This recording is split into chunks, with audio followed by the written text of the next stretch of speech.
नमस्कार दोस्तों, एक बार फिर से आपका स्वागत है कुछ हम ऑनलाइन क्लासेस के डिजिटल प्लेटफॉर्म पे। दोस्तों, महत्वपूर्ण जो जीके के प्रश्न है 75 प्रश्न, उसके संदर्भ में आज फटाफट क्लास रहेगी। आइए देखते हैं। लोक नायक या शेर ए राजस्थान के रूप में कौन जाने जाते हैं? हीरालाल शास्त्री, महाराणा प्रताप, जमनालाल बजाज, जयनारायण व्यास। तो इसमें आ जाएगा अपने आंसर क्या रह जाएगा? डी ऑप्शन सही हो जाएगा, जयनारायण व्यास। किसकी वीरता पर मुग्ध होकर अकबर ने आगरा किले के द्वार पर उनकी मूर्तियां लगवाई थी? जयमल पत्ता, उदय सिंह, गोरा बादल, चेतक। देखो इसमें जयमल और पत्ता जिनकी वीरता से मुग्ध होकर अकबर ने आगरा के किले पर इनकी मूर्तियां लगवाई थी। एक ही आंदोलन के प्रवर्तक है मोतीलाल तेजावत, रामनारायण चौधरी, गोकुल भाई भट्ट। ठीक है, तो देखो इसमें आंसर हो जाएगा मोतीलाल तेजावत, जिन्होंने एक ही आंदोलन चलाया था। कुमारी कालीबाई भील संबंधित है रास्तापाल आंदोलन से, डूंगरपुर से, अजमेर और उदयपुर से। तो ये रास्तापाल आंदोलन से संबंधित है। ठीक है, और ये है घटना कहां की? डूंगरपुर की।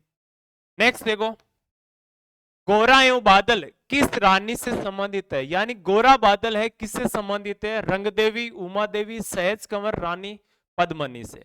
ठीक है, तो गोरा एवं बादल रानी पद्मनी जो उदय सिंह शासक थे उनकी पत्नी थी, और उसके संदर्भ में गोरा बादल ने वीरता के लिए जाने जाते हैं।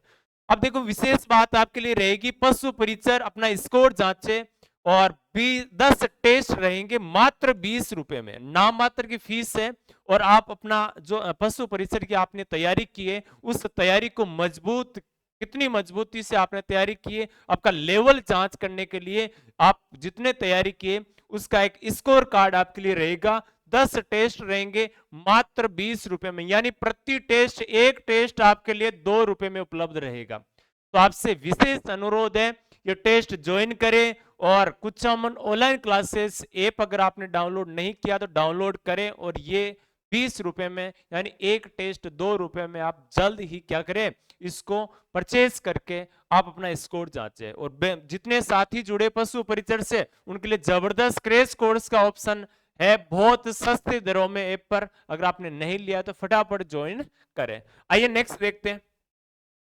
हिंदू सुल्तान किसे कहा जाता है? बहुत अच्छा और जबरदस्त क्वेश्चन है। किसे कहा जाता है हिंदू सुल्तान? कहा जाता है महाराणा कुंभा को। ठीक है, मेवाड़ के शासक थे महाराणा कुंभा। महाराणा प्रताप का जन्म कहां हुआ था? चित्तौड़गढ़, अचलगढ़, कुमलगढ़ और बोहमट। याद रखना, कुमलगढ़ का सबसे ऊपरी हिस्सा है कटारगढ़। तो प्रताप का जन्म कहां हुआ था? कुमलगढ़ के कटारगढ़ में हुआ था 1540 में। नेक्स्ट देखो, हसमत वाला शासक के नाम से किसे जाना जाता है? हसमत वाला शासक मालदेव, शेरशाह, मानसिंह, जय सिंह। ठीक है, तो हसमत वाला शासक कहा जाता है मालदेव, मारवाड़ का शासक था, उन्हें कहा जाता है। गिरी सुमेल का युद्ध कब हुआ था? गिरी सुमेल का युद्ध हुआ था सन 1544 ईस्वी में। और किस किस के मध्य हुआ था? अच्छा, शेरशाह सूरी और मालदेव के सेनापतियों के मध्य युद्ध हुआ था, और शेरशाह सूरी हालांकि इसमें जीते थे, ध्यान रखना। लेकिन शेरशाह सूरी को यहां पर एक लाइन कहनी पड़ी थी कि एक मुट्ठी बाजरे के लिए मैं हिंदुस्तान की बादशाहत खो देता। ठीक है, ये विशेष तौर पे आपको याद रखना है। नेक्स्ट देखो, जयपुर में क्रांतिकारियों की पौध तैयार करने वाले प्रसिद्ध क्रांतिकारी कौन थे? रास बिहारी बोस, प्रताप सिंह, केसरी सिंह बारट, अर्जुनलाल सेठी। ठीक है, तो यानी क्रांतिकारियों की पौध, यानी हम कह सकते हैं कि स्कूल जिसमें क्रांतिकारियों को शिक्षा दी जाती थी, याद रखना है अर्जुनलाल सेठी। डूंगरपुर बांसवाड़ा का प्राचीन नाम क्या है? डूंगरपुर बांसवाड़ा देखो प्राचीन नाम है वागड़ क्षेत्र कहा जाता है। हाड़ौती आपको याद हो, कोटा बूंदी झालावाड़ है, मेवाड़, उदयपुर और उसके आसपास के क्षेत्र इनकी नगरी राजधानी हुआ करती थी। नेक्स्ट देखो, किस शासक को मेवाड़ की बौद्धिक व कलात्मक उन्नति का श्रेय दिया जाता है? बौद्धिक का मतलब होता है एक साहित्य के क्षेत्र में अच्छा कार्य करना, और कलात्मक का मतलब होता है संस्कृति में, मूर्ति निर्माण में, भवन निर्माण में, मंदिर निर्माण में, किले बावड़ियां वगैरह ये निर्मित करने में। तो किससे कहा जाता है? महाराणा कुंभा को। खानवा का युद्ध में हारने से पहले राजपूती सेना ने मुगलों को किस युद्ध में हराया था? खानवा के युद्ध में हारने से पहले राजपूती सेना ने यानी मुगलों की सेना को किस युद्ध में हराया था? आपको बता दें खानवा का युद्ध कब हुआ था। खानवा का युद्ध हुआ था 1527 में। और खानवा से पहले इन्होंने किस में हराया था? तो बयाना के युद्ध में हुमायूं को, सॉरी 1527 में ये बाबर को हराया था। हल्दी घाटी युद्ध की योजना किस दुर्ग में बनी थी? तो हल्दी घाटी का दुर्ग है दुर्ग मैगजीन, या इसको कहा जाता है अकबर का किला, और ये कहां पर है? अजमेर में। ठीक है, इस किले में इसकी योजना तैयार की गई थी। अकबर द्वारा राणा प्रताप को समझाने के लिए भेजे गए दूत थे। देखो एक चीज याद रखना, इसमें जो दूत है उसमें याद रखना आपको जमा भाटो। ठीक है, और यहां से देखो जलाल खां, मान सिंह और भगवान दास, और एक ऑप्शन बच रहा वो है टोडरमल। तो ये 4 दूत थे, तीनों ऑप्शन इसमें क्या हो जाएंगे? सही हो जाएंगे। 1734 ईस्वी में किसे रोकने के लिए हुरडा सम्मेलन का आयोजन किया गया था? हुरडा सम्मेलन का आयोजन क्यों किया गया था? मराठों को रोकने के लिए। मराठा आक्रमण कर रहे थे राजस्थान पे बार बार, और उनको रोकने के लिए, और वो क्या करते थे? चौथ वसूली करते थे और लूट मार का काम करते थे। इसलिए हुरडा सम्मेलन 1734 में हुआ था। काकोरी कांड के मुख्य आरोपी रूप से अगर बात करें तो अशफाक उल्ला खां को राजस्थान में किसने छिपाया था? तो राजस्थान में इनको छिपाया था विजय सिंह ने। ठीक है, याद रखना है राजस्थान में इनको शरण दी गई थी। आहड़ सभ्यता को ताम्रवती नगरी कहा जाता है, इसके उत्खनन से संबंधित रहे हैं। यानी आहड़ सभ्यता को कहा जाता है ताम्रवती नगरी। और सवाल यह बनता है कि इसका उत्खनन किस किसने किया, इसमें भाग लिया था? तो अक्षय कीर्ति व्यास भी शामिल थे, आरसी अग्रवाल भी थे, एच.डी. सांकलिया भी थे, सांकलिया। तो ऑप्शन डी यानी चारों से तीनों सही हो जाएंगे। निम्नलिखित में से किस शहर में सवाई जय सिंह ने वेधशाला का निर्माण नहीं करवाया था? यानी कौन सा स्थान जहां पर वेधशाला का निर्माण नहीं करवाया था? तो दिल्ली में वेधशाला थी, उज्जैन जयपुर में तो है ही, और आगरा में नहीं थी इनकी। ठीक है, नेक्स्ट देखो 1857 की क्रांति के समय राजपूताना के एजीजी यानी एजेंट टू गवर्नर जनरल कौन थे? ठीक है, तो पैथिक लॉरेंस थे, ध्यान रखना। कौन थे? Pethick Lawrence. राणा उदय सिंह द्वारा निर्मित वह झील जिसका निर्माण आयड़ नदी के पानी से हुआ था? आयड़ नदी के पानी से, यानी राणा उदय सिंह ने जो निर्माण करवाया था वो कौन सी झील है? उदय सागर झील है। नेक्स्ट देखो, अजमेर के चौहानों का आदि पुरुष किसे कहा जाता है? अजमेर के चौहानों का आदि पुरुष कहा जाता है ये वासुदेव। अरुणराज तो अजमेर बसाया था वासुदेव। अकबर ने नागौर दरबार का आयोजन कब किया था? 1570 में किया था, जिसमें अपने प्रताप के अग्रगामी जिनको कहा जाता है। और मुख्य रूप से अगर बात करें तो राजस्थान के जितने राजा महाराजा तो उनको अपने छत्री के अधीन लाने के लिए ये मेवाड़ में ये 1570 में नागौर दरबार का आयोजन किया था। ठीक है, नेक्स्ट देखो, ट्राइन के द्वितीय युद्ध में पृथ्वीराज तृतीय किससे हारा था? तो महमूद गौरी से हारा था। ठीक है, ट्राइन का प्रथम युद्ध 1791 में हुआ था, 1792 में तृतीय युद्ध है, अच्छा द्वितीय युद्ध हुआ था, उसमें पृथ्वीराज तृतीय किससे हारा था? जयपुर के शासक अजमेर का शासक था मोहम्मद गौरी से हारा था। मेवाड़ का भीष्म पितामह कहलाता है? मेवाड़ का भीष्म पितामह है महाराणा चूड़ा, जिन्होंने कभी शादी नहीं की थी। नारी सौंदर्य किस शैली की प्रमुख विशेषता है? नारी सौंदर्य आपको पता है अच्छे से, नागरीदास याद होगा, किशनगढ़ शैली की बनी ठनी जो प्रसिद्ध है ही चित्रकारी। निम्न में से किसने राजस्थान की बहरूपिया कला को विदेशों में प्रदर्शित किया? और याद रखना इसमें आपको बहरूपिया कला को जानकीलाल भांड, किसने किया था? जानकीलाल भांड ने बहरूपिया कला को अंतरराष्ट्रीय ख्याति प्रदान की थी।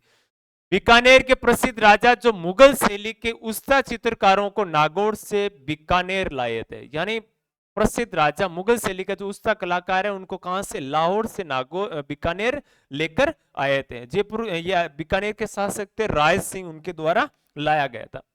कौन सा युग्म है जो सुमेलित नहीं, आपको चुनना है। अंगोट्या, कान, पुंगाली, गला, टूनी, नाक, तावित, कमर। कौन सा सुमेलित नहीं है? तो ये तो सारे सुमेलित है, डी ऑप्शन नहीं है। नेक्स्ट देखो, तिलवाड़ा बाड़मेर राजस्थान के निम्नलिखित में से किस लोक देवता से जुड़ा हुआ? तिलवाड़ा नामक स्थान किस लोक देवता से? तो तिलवाड़ा है मलिनाथ जी से जुड़ा हुआ। कुटकुड़िया किस प्रसिद्ध नाट्य का सूत्रधार होता है? कुटकुड़िया तो गौरी नृत्य या राय नृत्य होता है आदिवासियों में, उससे संदर्भित है, दक्षिण राजस्थान में होता है। चित्तौड़गढ़ जिले के सुरता खेड़ा में किस लोक देवता का प्रमुख धार्मिक स्थल स्थित है? चित्तौड़गढ़ सुरता खेड़ा, याद रखना आपको।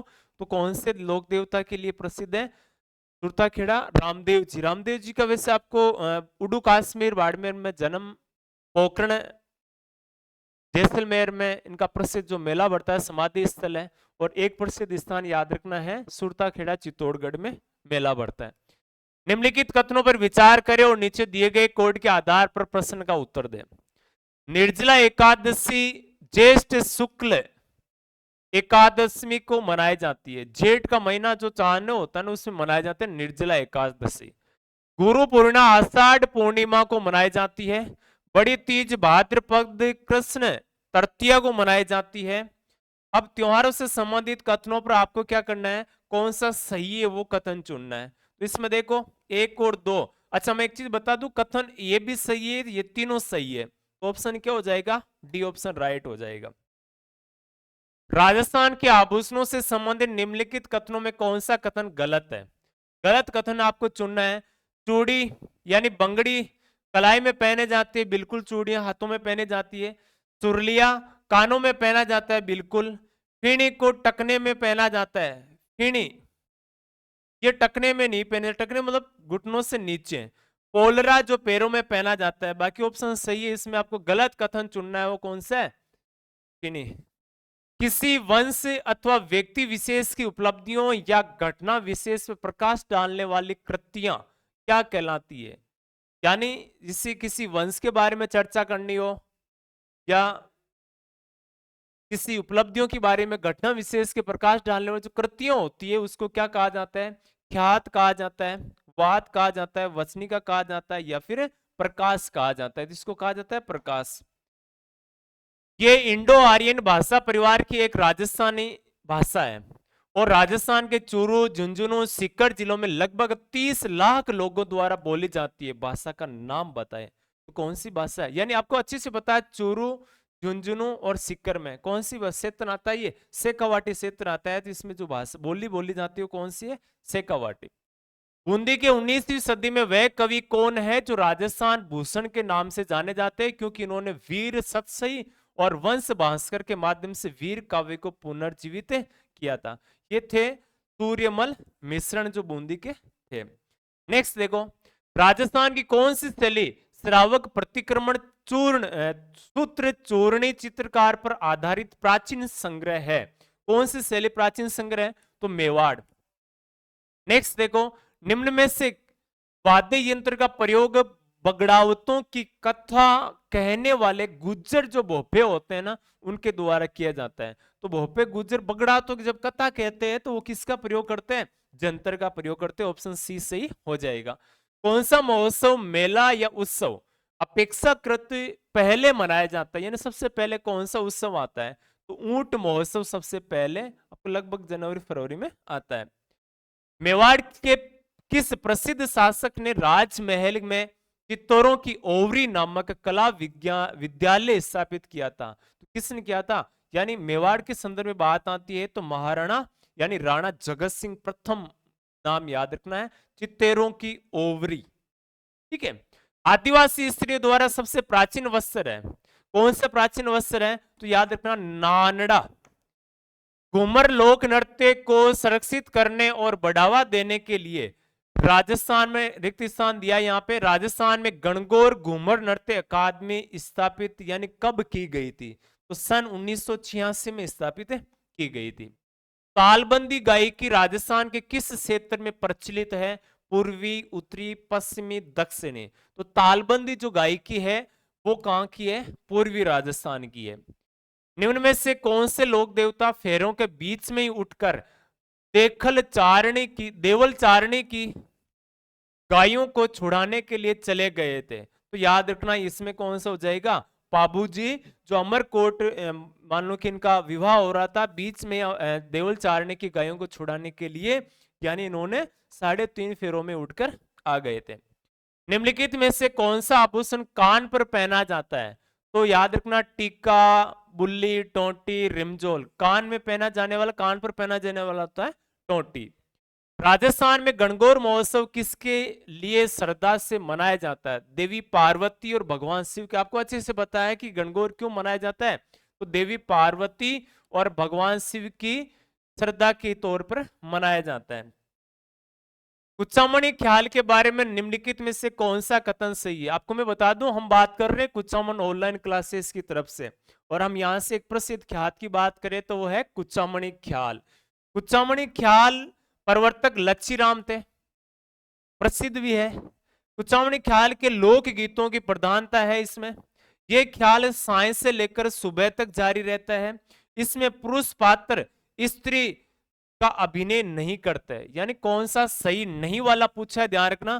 पुरुष पात्र स्त्री चरित्र का अभिनय, यानी पुरुष ही क्या करते हैं? स्त्रियों के कपड़े पहनकर भी डांस करते। बाकी तो कथन सारे सही है ही, और चौथा ऑप्शन में नहीं की जगह यस कर लेना है। राजस्थान के किस स्थान पर संस्कृत के प्रख्यात कवि माघ ने अपने ग्रंथ शिशुपाल वध की रचना की थी? तो भीनमाल कहां पर है? जालोर में इन्होंने इसकी रचना की थी। राजस्थानी लोक चित्रकला के बारे में कौन सा कथन असत्य है? लोक चित्रकला के बारे में, कागज पर उकेरे चित्र पाने कहलाते हैं, कपड़ों पर किए जाने वाले चित्रांकन को फड़ कहते हैं, गोबर के घर के आंगन पर अथवा चबूतरे की सांची बनाई जाती है, चूने की प्लस्तर की हुई गीली दीवार पर चित्र उकेरने की जो पद्धति होती है उसको क्या कहते हैं? मांडना कहते हैं। कौन सा असत्य है? तो कौन सा है? असत्य। यानी याद रखना, मांडना आपको पता होगा, जैसे दीपावली है, कोई त्योहार आता है, तो घर में जो कच्चे मकान होते हैं उसमें क्या करते हैं? सफेद या फिर लाल रंग के जो मांड कलाकारी होती है, डिजाइने बनाई जाती है, फूल वगैरह बनाए जाते हैं, उसको कहा जाता है। ठीक है। कमली घाट नामक दर्रा राजस्थान के किस जिले में स्थित है? तो कमली घाट कहां पर है? राजसमंद, राजस्थान में। 2011 की जनगणना के अनुसार बात करें तो राजस्थान के किस जिले की जनसंख्या की वृद्धि सबसे अधिक थी? तो किस जिले की सबसे ज्यादा जनसंख्या वृद्धि अधिक थी? बाड़मेर की सबसे ज्यादा रही थी इसमें से। जलोढ़, कछारी, दोमट, कांप, एल्फिसोल मिट्टी में नाइट्रोजन, कार्बन, कैल्शियम अधिक होता है तथा मध्यम आकार के कण मिलते हैं। ये मिट्टी राजस्थान के किस जिले में पाई जाती है? देखो, ये जलोढ़ मिट्टी वगैरह अलवर, भरतपुर, जयपुर, इन तीनों ही जिलों में पाई जाती है। राजस्थान के कौन से जिले 2 बार मध्य प्रदेश से अंतरराज्य सीमा बनाते हैं? 2 बार मध्य प्रदेश के साथ में अंतरराज्य सीमा बनाने वाले जिले कौन से हैं? तो एमपी से जुड़े हुए राज्य हो जाएंगे अपने कोटा और चित्तौड़गढ़। 2 बार, यानी कोटा भी आपको पता है कि 2 साइड से टच करता है एमपी को, और चित्तौड़गढ़ है जो 2 हिस्सों में है, यानी आधा थोड़ा सा हिस्सा, दोबारा वापस इसकी सीमा पूरी होकर शुरू होती है। निम्न में से कौन सा कथन सही है? ध्यान रखना, ये विशेष तौर पे प्रश्न पढ़ने समय एक चीज ने सत्य पूछा गया, ये असत्य पूछा गया, ये विशेष नोट करना आपको। बालू का स्तूप वायु अपर्दन निक्षेपण का परिणाम है। बालू का स्तूपों का स्थानांतरण मार्च से जुलाई माह के मध्य सर्वाधिक होता है। अनुप्रस्थ बालू का स्तूप अर्ध शुष्क भागों में अधिक स्थिर रहते हैं तथा मरुभूमि की पूर्वी एवं उत्तरी भागों में अधिक पाए जाते हैं। उपयुक्त सभी कथन सत्य है, तो सारी सही है, चारों ऑप्शन सही हो जाएंगे। राजस्थान के अक्षांश से विस्तार के कारण दक्षिणी से उत्तर तक तापक्रम में कितना अंतर होता है?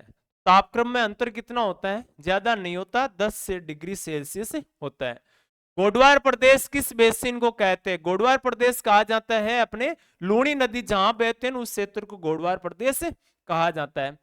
जयसमंद से और आगे पूर्व में कटा फटा टीले नुमा व अनियमित धरातल जो पाया जाता है उससे क्या कहा जाता है? उससे कहा जाता है लसाड़िया का पठार, यानी जो लसाड़िया का पठार है उसी को इस क्षेत्र में स्थित है। राज्य में तृतीय कल्प टर्सरी के सेल समूह विद्यमान है। टर्सरी के जो सेल समूह है वो कहाँ विद्यमान है, तो वो अपने मिलेंगे बीकानेर और बाड़मेर में। वह नदी जो कर्क रेखा को 2 बार काटती है, तो माही नदी याद रखना आपको, कर्क रेखा को क्या करती है, 2 बार काटती है। नेक्स्ट देखो, निम्नलिखित में से कौन सा कथन असत्य है। अब इसमें देखो असत्य कथन आपको चुनना है, तो देखो असत्य है, ध्यान देना। राज्य में मार्च 2023 तक सड़कों की लंबाई है, अच्छा 3,01,810.86 किलोमीटर है, ठीक है। मार्च 2023 तक राज्य में प्रति 100 वर्ग किलोमीटर पर सड़कों का घनत्व है 88.18 वर्ग किलोमीटर, ये दोनों कथन सही है। मार्च 2023 तक राज्य में राष्ट्रीय राजमार्गों की लंबाई है 10,789.72 किलोमीटर है, ये भी राइट होगा। राज्य मार्च 2023 तक राज्य राजमार्गों की लंबाई है 17,270, ये ऑप्शन क्या हो जाएगा, इसके हिसाब से असत्य हो जाएगा। नेक्स्ट देखो, निम्नलिखित में से किस जिले में लूनी नदी का बहाव क्षेत्र पाया जाता है। तो लूनी नदी कहां पर है, देखो इसमें लूनी नदी आपको पता है नागौर, पाली, जोधपुर, बाड़मेर, जालौर। तो अजमेर जिले के नाग पहाड़ियों से निकलती है, और नाग पहाड़ियों से निकलते हुए ये मान लो कि नागौर का हिस्सा भी उसमें आता है, नागौर से जोजड़ी नदी मिलती है, पाली, जोधपुर, बाड़मेर और जालौर में बहती हुई कच्छ की खाड़ी में जाकर गिरती है। तो इसमें अपने चारों ऑप्शन क्या हो जाएंगे, 5 ऑप्शन दिए, 5 लाइनें क्या हो जाएगी, सही हो जाएगी। निम्नलिखित में से सही कथन का चयन करें। अरावली के ढालों पर विशेष से मक्का की खेती की जाती है, यानी आपको सत्य कथन इसमें से चुनना है। मक्का की खेती बिल्कुल होती है अरावली के ढालों पर। अरावली पर्वत विश्व की प्राचीनतम वलित पर्वतमाला है, बिल्कुल है, ये आप बहुत अच्छे से बार बार पढ़ चुके हो। राजस्थान का सर्वाधिक वर्षा वाला स्थान माउंट आबू है, बिल्कुल ये भी सही, और जिला झालावाड़ है। अरावली पर्वतमाला का हिस्सा है ये, माउंट आबू है, सबसे ऊंची चोटी है, 1,150 सेंटीमीटर, 1,727 के लगभग इसकी ऊंचाई है। उपयुक्त सभी कथन सत्य है, ठीक है। तो सारे ऑप्शन क्या हो जाएंगे, सही है। चंबल परियोजना द्वारा सिंचित क्षेत्र में किन 2 फसलों की कृषि अधिक होने लगी है। चंबल सिंचाई परियोजना के माध्यम से कौन सी फसलें सबसे ज्यादा हो रही है, तो देखो इसमें सोयाबीन और सरसों की फसलें अधिक हो रही है। सम्मिलित करना आपको इसमें, एक तो देखो देर का सूची 1 और 2, नवलखा सागर, ताल छापर, देखो इसमें ए ऑप्शन दे रखा है, इसमें आ जाएगा अपने बूंदी। बी ऑप्शन दे रखा है, इसमें आ जाएगा ताल छापर, चूरू में ही है, अभ्यारण्य है, ठीक है। और तालाब साई धौलपुर, भोपाल सागर चित्तौड़ में है ही, तो ए ऑप्शन क्या हो जाएगा, सही हो जाएगा। राजस्थान के कौन से जिलों में उच्चतम एवं निम्नतम दशाब्दी जनसंख्या वृद्धि दर 2001 से 2011 के मध्य अंकित की गई, ठीक है। तो कौन सा हो जाएगा इसमें, बाड़मेर तो सबसे, अच्छा न्यूनतम और उच्चतर की बात पूछिए तो बाड़मेर और गंगानगर। ग्रेनाइट पत्थर व चूने से निर्मित बांध है, ग्रेनाइट पत्थर और चूने से निर्मित बांध कौन सा है, जवाई बांध है लूनी नदी पर। अच्छा, राजस्थान में वर्षा कम होने के कारण निम्न में से कौन सा सही जो कारण है उसमें से बात की गई है। देखो इसमें अरब सागर मानसूनी हवाओं के समांतर अरावली पर्वत का होना, बंगाल की खाड़ी का मानसून राजस्थान आते जाते लगभग सूख जाता है, राजस्थान में अत्यधिक गर्मी के कारण मानसूनी हवाओं की आर्द्रता नष्ट हो जाती है। उपयुक्त सभी विकल्प सही है, वर्षा, यानी सारे ऑप्शन क्या है, सही है। राजस्थान की नदियां और उनके जिलों के संदर्भ में निम्न से असंगत बताइए। नदियां और उसके संबंध में आपको क्या करनी है, असंगत। माही नदी बांसवाड़ा डूंगरपुर में बहती है, राजस्थान के दक्षिण में। लूनी नदी अजमेर जोधपुर में बिल्कुल बहती है, अजमेर से निकलती है, जोधपुर से होकर निकलती है। बनास नदी भीलवाड़ा और टोंक, बिल्कुल सही है। चंबल नदी कोटा, अच्छा चंबल नदी याद रखना भीलवाड़ा में नहीं बहती है। कौन सा विकल्प सुमेलित नहीं है, सही सुमेलित नहीं है ये पूछा गया है, इसमें गलत कथन आपको चुनना है। देखो इसमें नर्मदा नहर परियोजना जालोर और बाड़मेर की है, बिल्कुल। बिसलपुर परियोजना जयपुर, अजमेर और टोंक में सिंचाई और यानी पेयजल के लिए उपलब्ध होती है। यमुना लिंक नहर है वो भरतपुर की है, बिल्कुल। भीखाबाई सागवाड़ा यानी बांसवाड़ा, डी ऑप्शन क्या हो जाएगा इसमें, राइट होगा। निम्न में से राजस्थान का कौन सा भौतिक विभाग है, गोंडवाना लैंड का हिस्सा है। तो ये हम पहले भी पढ़ चुके हैं कि अरावली का जो पर्वतीय क्षेत्र है वो कौन सा आता है इसमें, गोंडवाना लैंड का हिस्सा है। नेक्स्ट देखो, भूरी बलुई मिट्टी राजस्थान में सर्वाधिक मात्रा में पाए जाने वाली मिट्टी है। इसमें संबंधित सही तथ्य आप कौन सा है वो आपको इसमें क्या करना है, चुनना है। भूरी बलुई मिट्टी 85 से 90% तक बालू होती है। इस मिट्टी में जीवांश और चूने की मात्रा कम होती है। इस मिट्टी में बाजरा, मोट, ग्वार आदि उगाया जाता है। यानी ये तीनों ऑप्शन क्या है इसमें, सही है। तो ऑप्शन डी क्या हो जाएगा, राइट हो जाएगा। नेक्स्ट देखो, इसमें उदयपुर झीलों की नगरी कहलाता है। उदयपुर में बहुत सी झीलें हैं, निम्न में से कौन सी झील उदयपुर शहर में नहीं है। कौन सी, पिछोला झील है, फतेह सागर झील है, स्वरूप सागर झील है। अमर सागर झील उदयपुर में नहीं है। मध्यवर्ती अरावली श्रेणी का विस्तार है जयपुर से राजसमंद तक। पहला ऑप्शन क्या हो जाएगा, सही हो जाएगा। निम्नलिखित में से असंगत कथन चुनिए। राजस्थान की कुल स्थानीय सीमा 5,920 किलोमीटर है। स्थानीय सीमा पूछा गया, बिल्कुल सही है। राष्ट्रीय अंतरराष्ट्रीय दोनों इंक्लूड है। राजस्थान की कुल अंतरराष्ट्रीय सीमा 1070 किलोमीटर है। राजस्थान की कुल अंतरराज्यीय सीमा 4850 किलोमीटर है। यानी असंगत है, तो डी ऑप्शन क्या हो जाएगा इसमें, सही हो जाए, 826 है। यहां पर 869 किलोमीटर है, ठीक है। ये प्रमुख महत्वपूर्ण जो अपने जीके के 75 क्वेश्चन थे। आज के लिए धन्यवाद। जय हिंद, नमस्कार साथियों।